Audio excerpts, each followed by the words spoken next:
베드로가 바깥들에 앉았더니 한 여종이 나와 이르되 너도 갈릴리 사람 예수와 함께 있었도다 하거늘 베드로가 모든 사람 앞에서 부인하여 이르되 나는 내가 무슨 말을 하는지 알지 못하겠노라 하며 앞문까지 나아가니 다른 여종이 그를 보고 거기 있는 사람들에게 말하되 이 사람은 나사렛 예수와 함께 있었도다 하매 베드로가 맹세하고 또 부인하여 이르되 나는 그 사람을 알지 못하노라 하더라.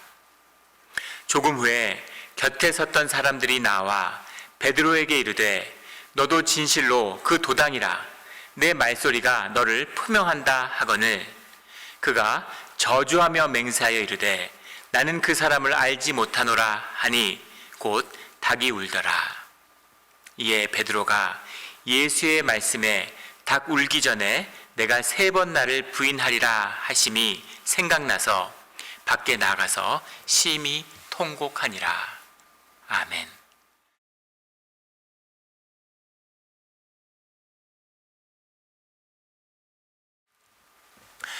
우리가 신앙생활을 하고 믿음의 길을 간다고 하는 것은 주님과 함께하는 것이죠. 주님과 함께한다는 것은 주님의 말씀을 듣는다는 것입니다. 그런데 주님의 말씀을 듣는다는 건 무슨 말일까요? 주님과 어떻게 함께하며 어떻게 주님의 말씀과 함께하며 주님의 말씀이 우리와 함께한다는 것은 우리에게 어떤 의미를 가지는 것일까 하는 것이 오늘 말씀에 들어있는 깊은 주님의 뜻입니다. 오늘 말씀을 통해서 이런 깊은 주님의 뜻을 만나는 우리 모두가 되기를 주의 이름으로 축원합니다. 오늘 본문 말씀 69절의 말씀은 이렇게 시작합니다. 베드로가 바깥들에 앉았더니 지금 예수님은 공회원들에게 대제사장에게 고초를 당하고 계시죠. 고문을 당하고 매를 맞고 모욕을 당하고 계세요. 그런데 똑같은 시간에 그것이 제사장의 집이었는지 아니면 회당 뜰이었는지는 알 수 없지만 그 바깥들에 베드로가 앉아 있는 거죠. 베드로는 그 결국을 보기 위해서 예수님의 말씀의 그 끝을 보기 위해서 지금 이 십자가 앞으로 가고 있는 주님의 곁을 떠나지 못하고 있습니다.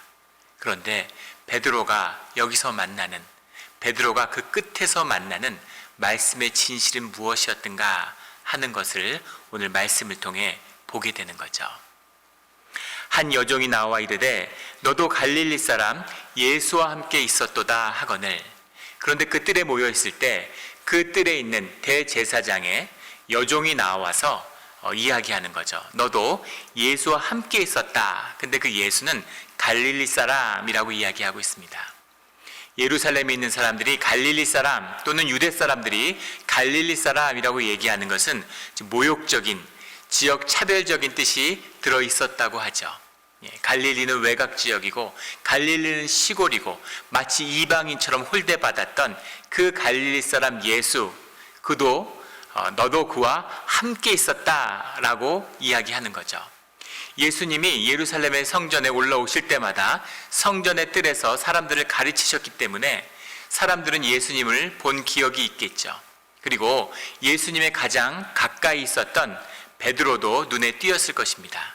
그래서 베드로를 기억하는 그런 여종이 있는 것이죠.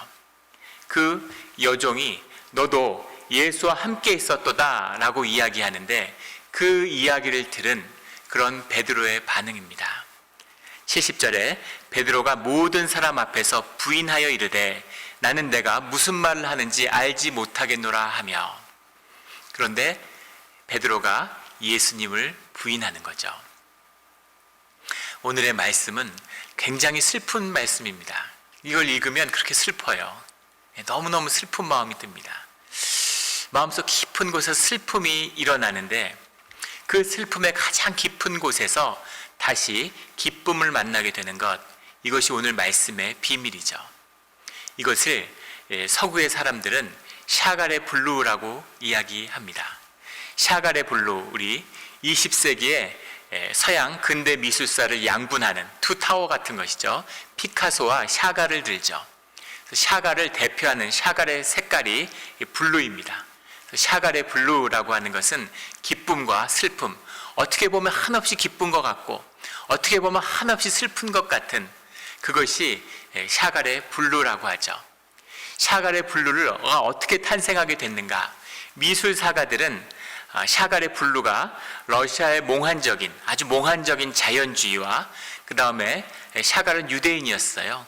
그래서 유대인의 깊은 신비주의가 만나서 샤갈의 분루를 만들었다 이렇게 이야기합니다.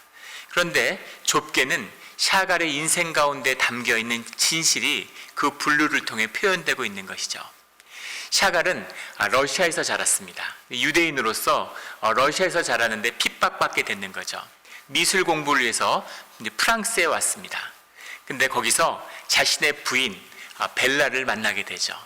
벨라인 첫사랑을 만났는데 그 사랑을 통해서 큰 기쁨을 만나게 됩니다. 그래서 그 기쁨을 분루로 표시하게 된 거예요. 샤갈은 이런 고백을 했다고 해요. 분루는 나에게 가족이며 신의 축복이고 오늘의 행복이다. 너무나 그 가정을 이룬 것이 기쁘고 감사해서 행복이고 친의 축복을 내가 만났다. 친의 축복을 상징하는 색깔이 블루였던 것이죠. 그런데 2차 세계전이 터지고 프랑스가 독일의 수중에 들어가면서 유대인들은 모두 잡혀 죽는 운명에 처해지게 되죠. 그래서 나치를 피해서 우여곡절 끝에 미국으로 도망하게 됩니다. 미국에 와서 전쟁 때 이민자의 삶이 어떤 것이었겠어요? 병에 걸린 부인의 의약품을 구할 수 없어서 약품을 구하지 못해서 결국 전쟁통에 부인을 죽게 됩니다. 그 자신의 기쁨이고 삶의 행복이었던 부인이 죽은 다음에 샤갈은 깊이 절망하게 되죠. 깊이 절망하게 돼서 붓을 꺾고 2번 다시 그림을 그리지 않겠다 이렇게 맹세하게 됩니다. 그런데 그 그림을 그리지 않고 좌절하고 방황하던 그 샤갈의 삶의 길을 돌린 것은 그의 딸이었다고 하죠.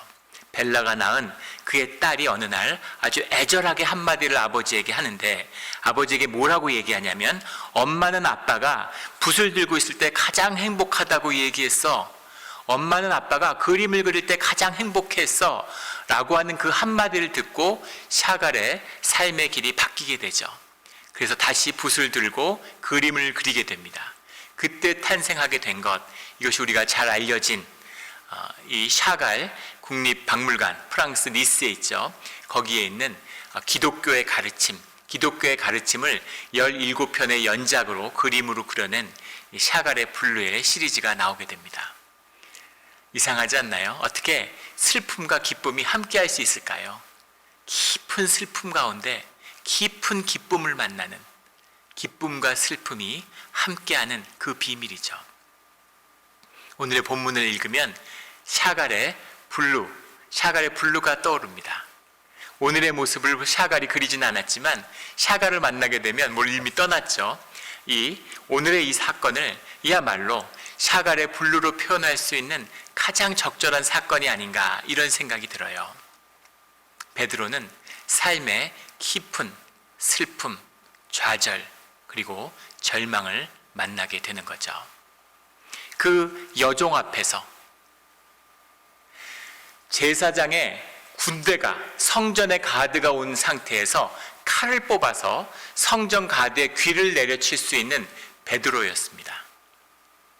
베드로는 주님이 살아계신 하나님의 아들이고 그리스도라는 고백을 드렸죠. 그 고백 위에 주님이 교회를 세우겠다고 선포하셨어요. 베드로는 주님이 이 땅에서 행하시고 당신의 교회를 세워가는 그 모든 여정의 중심에 있는 믿음의 사람이고 우리 교인의 표상입니다. 크리스찬의 표상이에요. 그런데 그 베드로가 대제사장의 앞에서가 아니라 공회당도 아니고 주님 앞에서 모든 사람이 주님을 버려도 나는 주님을 버리지 않습니다. 저는 주님을 위해서 목숨을 바치겠습니다 라고 고백했던 베드로가 이 제사장의 여종 앞에서 주님을 부인하는 것이죠. 그렇게 자기의 확신이 무너져 내리는 겁니다. 그 말씀의 끝에 십자가에 다가갈 때 베드로가 만나는, 이 믿음의 사람이 만나는 첫 번째 좌절은 바로 자신의 확신이 무너지는 것이죠. 확신이라고 하는 것, 나는 내 삶을 이렇게 살 거야. 나는 내 삶을 이렇게 정했어. 나는 이 길을 갈 수 있어. 라는 확신이 있었는데 이 확신이 하루아침에 한순간에 무너져 내리는 거죠. 믿음은, 우리의 신앙은 확신이 아닙니다. 교회가 타락하고 세상에 이런 모더니즘에 젖어들어서 마치 우리 이성의 확신이 믿음인 것처럼 속이고 있어요. 주님을 믿는다고 고백하면 주님을 영접한 것이라고 속입니다. 주님을 영접할 수 있는 것은 주님만이 하실 수 있는 일이에요. 우리가 확신을 갖던 안 갖던 그것은 우리의 믿음과 아무 상관이 없습니다. 이 믿음이라는 것은 죽음의 위협, 죽음의 두려움이 앞에 슬쩍 비치니까 그 그림자만 비춰도 그 죽음의 두려움 때문에 무너져 내리는 것이죠. 이것이 베드로가 보여주는 우리 인간의 적나라한 인간성의 모습입니다. 나는 확신했는데, 나는 의지가 굳건했는데, 나는 목숨을 바치고 싶었는데 그것이 내 삶의 진실은 아니었다는 거죠. 도대체 삶의 진실이라는 건 뭘까요? 주님이 구하는 우리 삶의 진실, 신령과 진실로 주님을 만나야 되는데 도대체 진실이 뭐냐는 거죠. 어떻게 신령과 진실로 주님의 예배 앞에 나오냐는 겁니다. 주님의 공생애를 온전히 같이 한 이 베드로가 주님의 이 죽음의 위협, 십자가의 죽음이 어른거리니까 그 앞에서 확신이, 여종 앞에서 여지없이 무너져 버리는 이 베드로의 모습을 보게 되는 것이죠. 71절에 앞문까지 나아가니, 그것을 부인했지만 그것 자리를 피해서 다른 자리에 가려고 앞문까지 나아갔다는 거죠. 그런데 이번엔 다른 여종이 그를 보고 거기 있는 사람들에게 말하되, 여종이 베드로에게 이야기하는 것이 아니라 여종이 그 사람들에게 말하고 있는 거예요. 그 사람들에게 무엇이라고 얘기하냐면 이 사람은 나사렛 예수와 함께 있었도다. 그것을 증언하는 또 다른 증인이 나타난 거죠. 2명의 증인이 나타났습니다. 이제 이 사실은 유대적인 문화 가운데서는 분명한 사실이 된 거죠. 더 위협이 커졌을 거예요. 그런데 단지 죽음의 위협만으로는 설명할 수 없는 그런 베드로의 반응이 나오게 됩니다. 그 베드로의 반응은 무엇이었냐면 72절에 베드로가 맹세하고 부인하여 이르되 나는 그 사람을 알지 못하노라 하더라. 주님을 부인하는 것도 가슴 아픈 일인데 이번에는 맹세하고 부인했어요. 베드로가 살면서 맹세하는 일이 뭐가 있었을까요? 예수님은 절대 맹세하지 말라고 가르치셨죠. 하늘로나 땅으로나 절대 맹세하지 말라고. 말마다 주님의 이름으로 맹세하는 유대인 중에서 주의 제자라면, 예수님의 제자라면 맹세하면 안 된다라고 말씀하셨습니다. 베드로가 주님과 함께하는 시간에 절대 맹세하지 않았겠죠. 그런데 베드로의 맹세의 이야기, 베드로가 살아서 터져나오는 이 맹세는 무엇이었냐면 예수님을 부인하는 것이었죠. 그 사람을 알지 못한다라고 맹세한 것입니다.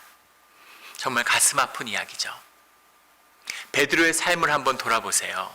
베드로의 삶 가운데 떳떳하고 멋지고 세상에 떵떵거릴 수 있는 일이 뭐가 있었겠습니까? 사람들에게 자랑할 수 있는 뭔가 그런 일들이 업으로 갈릴리에 살아가는, 이 사회의 가장 밑바닥에서 살아가는, 그 세상에서 가장 못 배운 자로 살아가는 베드로의 삶 가운데 무슨 그런 아름다운 이야기들이 많이 있었겠어요. 그런데 아마 베드로가 예수님을 만나서 정말 신나고 아주 떳떳하고 정말 삶 가운데 기쁨이 넘쳤을 겁니다. 그리고 가장 아름답고 가장 멋진 순간이었겠죠. 뭔가 마음에 소망이 있지 않았겠어요? 그래도 우리가 여호와 하나님을 찾는데 그 신앙의 결실이 있겠지, 열매가 있겠지, 하늘의 능력이 있겠지. 그런데 그 능력을 경험하고 기쁨을 경험하고 오병이어의 기적을 보면서 생존을 뛰어넘어서 생명의 길을 살아가는 생명의 기쁨이 넘치는, 마음에 뭔가 정말 자랑할 만한 떳떳하고 정말 마음에 가장 아름다운 순간, 가장 삶의 귀한 순간이 예수님과 함께하는 그 시간들이었을 겁니다. 그런데 베드로는 그것을 부정한 거죠. 절대 그렇지 않아. 그것은 내 삶의 진실도 아니고 그것은 내 삶의 소망도 아니야 라고 맹세해서 주님을 부인했습니다. 사단이 아주 화통하게 웃었을 것 같아요. 만세를 부르면서. 알았지? 이게 너희 인간의 실존이야. 이게 너희의 모습이야. 너희가 예수를 따르고 주님의 자녀가 돼? 말도 안 되는 소리 하지 마. 너희는 이런 존재야. 너희가 개돼지하고 뭐가 다를 게 있을 것 같아? 너희는 그냥 먹고 사는 거야. 생존의 굴레에 묶여서 하루하루 개돼지같이 사는 거야. 이게 너희 인생이야. 너희가 나한테 잘 보이면 내가 너희 돼지 발가락에 진주 반지를 끼워줄게. 그럼 너희가 돼지들 사이에서 큰 소리 치며 살 수 있어. 그게 너희 인생의 전부야. 이것이 세상의 가르침인데 베드로가 그것을 받아들인 것이죠. 그리고 자기 삶을 부정했어요. 자기 삶의 전환, 자기 삶의 소망, 한 번도 살아보지 못했던 삶의 꿈을 살았는데 그 삶이 자기 진실이 아니었다고. 그게 자기 삶, 이 삶이 나 베드로가 아니었다는 것을 주님 앞에 부인하는 것, 그리고 세상 앞에 부인하는 것, 이것이 맹세하고 또 부인하는 우리 인간성의 진실입니다. 육신을 입고 있어요. 죽음의 두려움을 느낍니다. 물론 영이 있기 때문에 육신을 넘어가는 무언가가 있다는 것을 느끼죠. 그리고 그것이 진실이라고 배웠습니다. 그것을 교리로 붙들었어요. 그것이 우리 신앙의 중심이라고 종교의 고백을 드렸습니다. 그런데 문제는 무엇이냐면 이 삶의 고난과 위협 앞에 딱 마주치니까 내 삶의 진실이 드러났는데 그 진실은 무엇이었냐면 그 모든 종교성이 결국은 거짓이었다는 것을 분명히 드러낸 것이죠. 이것이 베드로의 고백이었습니다. 주님의 사도, 주님의 제자, 믿음의 표상, 이 베드로의 고백, 이것은 우리의 고백이죠. 이것이 우리가 만나야 하는 우리의 진실이에요. 신앙생활 오래 하고 직분받고 봉사하고 주님 앞에서 내가 뭘 했다, 무엇을 했다. 그런데 내 진실은 무엇이었냐면 내가 맹세하는데 나는 주님을 모른다 라고 이야기하는 것입니다. 우리가 주님을 알까요? 주님은 정말 어떤 분입니까? 이것이 우리가 만나는 삶의 진실이죠. 그런데 문제는 더 깊은 아픔이 그 앞에 절망이 우리를 기다리고 있다는 겁니다. 좌절과 실패도 감당하기 어려운데 절망이 우리를 기다리고 있어요. 73절에 조금 후에 곁에 섰던 사람이 나와 베드로에게 이르되 너도 진실로 그 도당이라 내 말소리가 너를 표명한다 하거늘. 내 말소리가 너를 표명한다, 이게 무슨 말이겠습니까? 예수가 갈릴리 사람인데 너도 갈릴리 사람이잖아.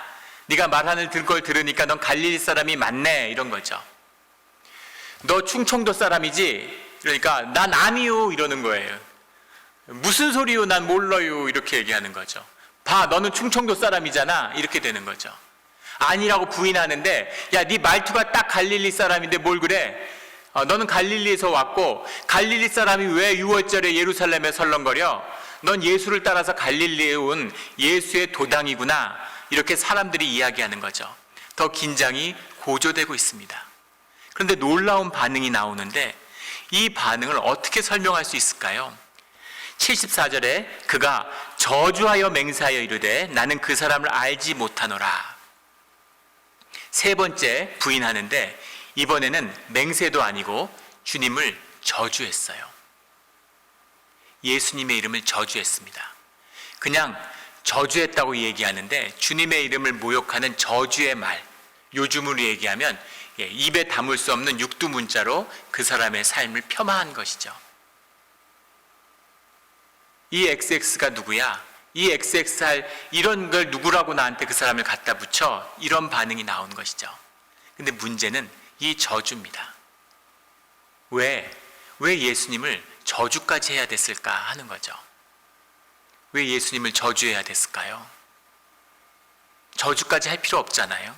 자기를 그냥 변명하는 것인데, 살려고 하는 것인데 살려는 욕구로 어떻게든 살아보겠다고 위험을 회피하려고 하면 여종을 만났을 때 도망을 치든지 끝까지 모른다고 잡아떼지 왜 예수의 이름을 저주까지 했을까라는 거죠. 누가 예수의 이름을 저주할 수 있을까라는 도전을 받게 되는 겁니다. 고린도전서 12장 3절에 이런 말씀이 나와요. 하나님의 영으로 말하는 자는 누구든지 예수를 저주할 자라 하지 아니하고 또 성령으로 아니하고는 누구든지 예수를 주시라 할 수 없느니라. 고린도전서의 교인들을 향한 이야기입니다. 방언을 하는 자 중에서 예수를 저주하는 자들이 나왔어요. 그들을 책망하고 그들을 분별하는 그런 사도 바울의 말씀이죠. 그런데 누구든지 주님의 영으로 말하는 자는 예수를 저주할 수 없다. 예수님을 주라고 고백하는 것은 성령의 역사다라는 것을 분명히 성경은 말씀하고 있습니다. 누구도 예수님을 그리스도라고 인간적으로 고백할 수 없어요. 그것을 고백할 수 있는 육신을 입은 이 땅에 오신 분을 100% 사람을 100% 하나님이라고 고백할 수 있는 건 오직 성령 하나님 우리와 함께 하심으로 성령이 우리를 주장하여 주실 때 우리가 예수님을 그리스도로 영접할 수 있다는 겁니다. 그런데 그 예수를 그리스도라고 영접하고 고백했던 사도 베드로가 어떻게 주님을 저주할 수 있냐는 거죠. 분명히 성경이 말씀하듯이 성령의 사람이라면, 성령이 함께하고 있다면, 성령을 받은 자라면 예수를 저주할 수 없는 것이죠. 베드로가 예수를 저주했다는 것은 무엇이겠습니까? 성령이 아니면 뭘까요? 영성이 아니면 뭘까요? 베드로 안에 있는 악마성입니다. 악마에게 붙들려 있는 거예요. 악마성이 그 안에 있는 겁니다. 예수를 부인함으로 성령의 역사를 떠남으로 해서 생존의 묶임으로 인해서 그가 마귀의 조종을 받는 자가 되었다라는 뜻이죠. 마귀가 멀쩡한 사람을, 믿음의 사람을 자기가 영적 권세가 있다고 해서 막 조종할 수 있을까요? 절대 그럴 수 없습니다.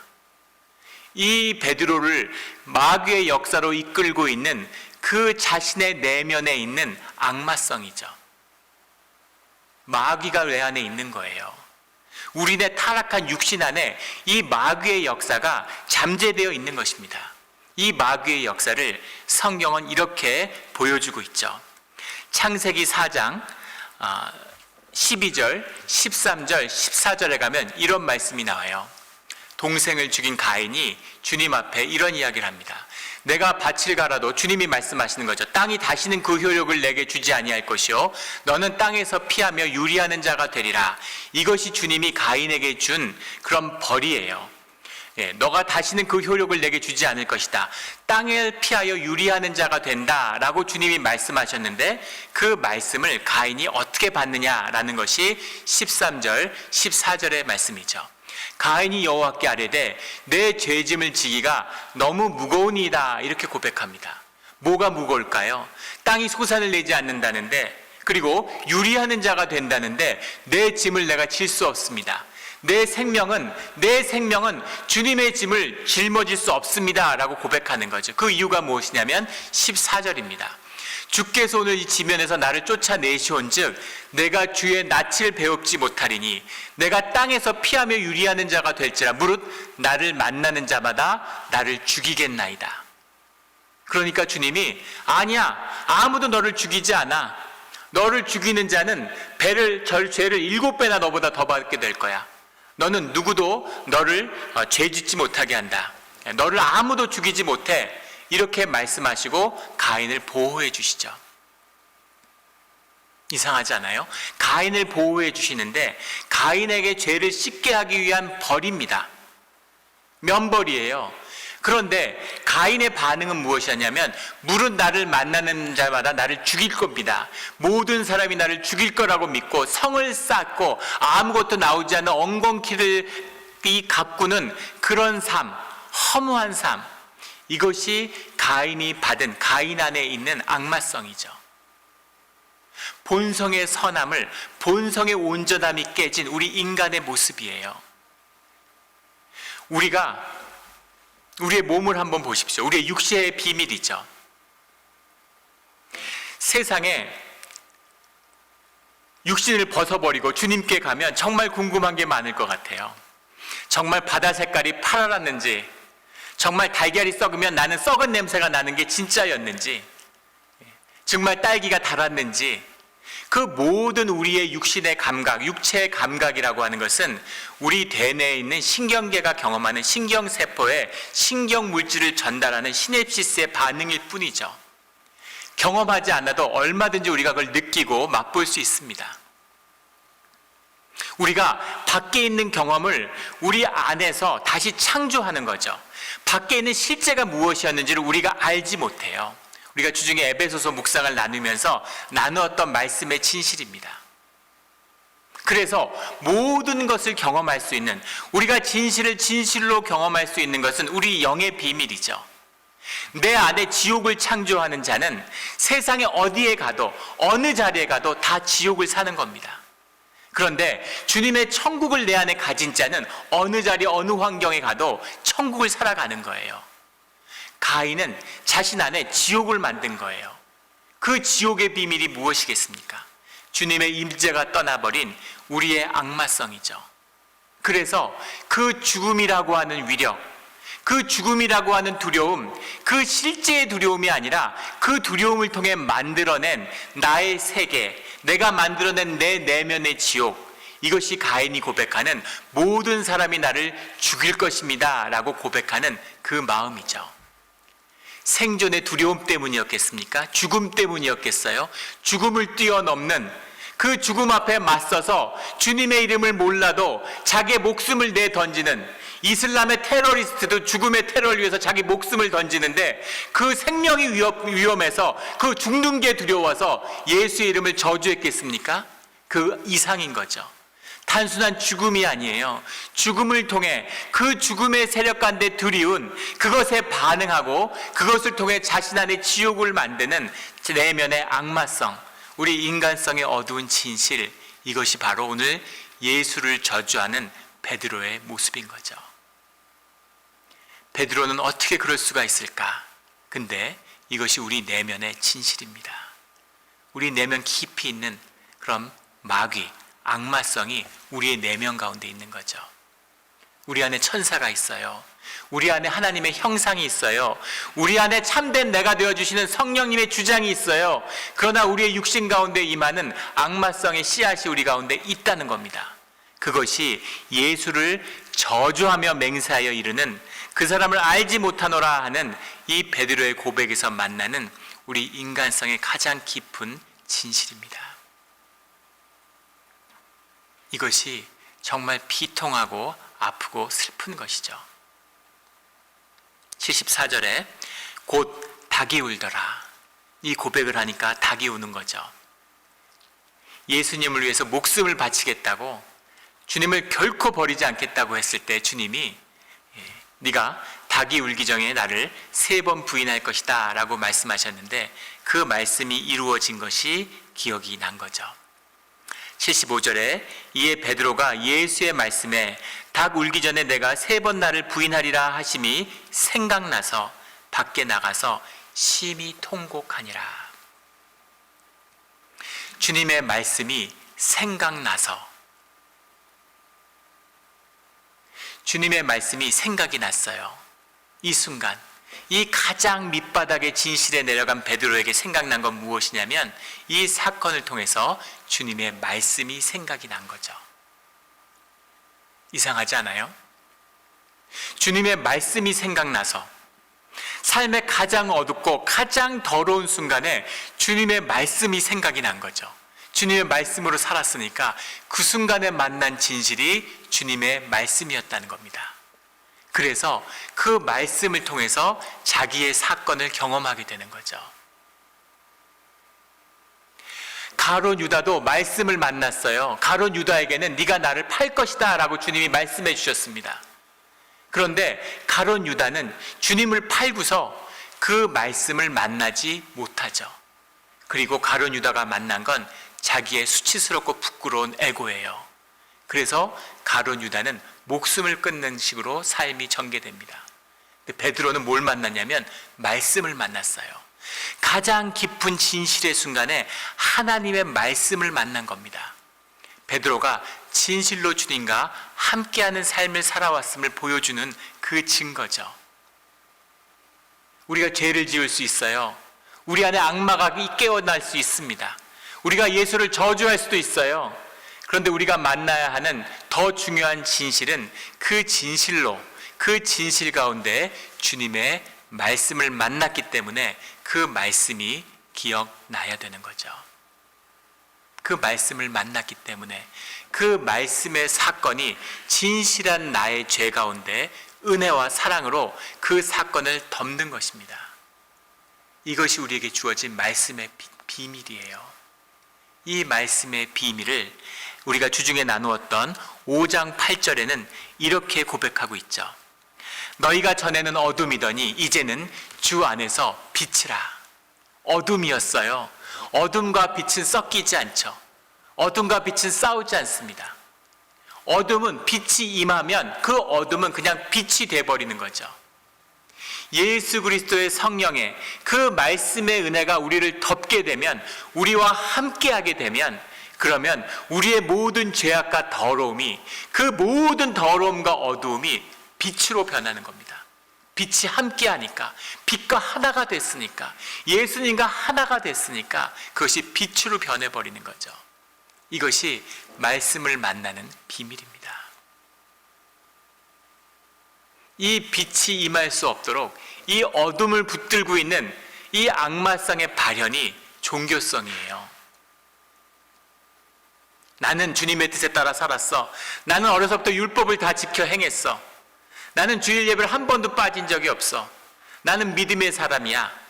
이런 종교의 거짓이 이 주님의 진실된 말씀을 패하는 것, 이것이 바로 진실 앞에 선, 말씀을 만났는데 말씀으로 진실을 패하는 가룟 유다와 대제사장과 이 회당 회원들의 모습인 거죠.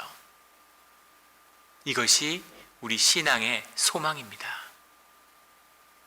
기쁨이에요. 가장 슬프고 가장 비참한 얘기의 끝에 만나는 가장 은혜롭고 가장 기쁨이 있는 이야기죠. 진실, 이 밑바닥의 악의 진실에서, 이 밑바닥의 어두움에서 주님의 빛을 영접하는 자는 이 빛 가운데로 가는 거죠. 이 계집종 앞에서 예수님을 저주하여 부인하던 베드로가 부활하신 예수님을 만나고 뒤에 회당에 서서 회당원들에게 이야기하죠. 네가 한 번만 더 예수를 예루살렘에서 증거하면 죽이겠다고 위협하는 대제사장과 회당원 앞에 서서 너희들이 대답해라. 사도행전에 나오는 고백입니다. 너희들이 이야기해봐라. 답을 해봐라. 내가 너희의 말을 따르는 게 옳겠는지 아니면 하나님의 말씀을 따르는 게 옳겠는지 너희가 판단하라. 이렇게 선포하는 베드로를 만나게 되죠. 예수님이 살아있을 때도 대제사장의 여종도 두려워하던 베드로가 대제사장도 예루살렘의 성전도 두려워하지 않는 믿음의 자녀의 삶으로 태어난 것입니다. 이것이 오늘 말씀의 비밀이에요. 우리 삶에 가장 비참하고 가장 깊은 절망의 진실을 만나는 그 진실의 때에 주님의 말씀이 우리의 모든 어두움과 우리의 모든 이 아픔과 이 모든 죄악된 것을 모두 빛으로 바꾸어 버리는 우리의 삶이 거듭나게 되는 이 진실의 비밀, 이 비밀이 우리 신앙의 비밀입니다. 여기까지 왔다면, 십자가의 앞에 왔다면 멋있는 체 하려고 하지 말고 무슨 굉장한 종교의 의라도 쌓은 것처럼, 믿음이 좀 있는 것처럼 그런 식으로 종교의 의를 세우는 것이 아니라 이 아픈 진실로, 이 아프고 한없이 아픈 진실로 주님의 말씀을 만나야 되는 것이죠.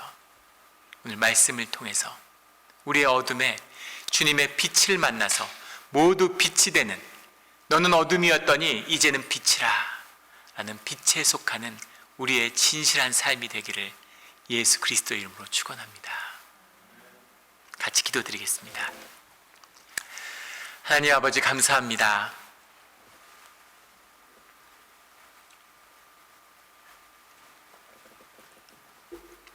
교회 다니면서 늘 힘들었습니다.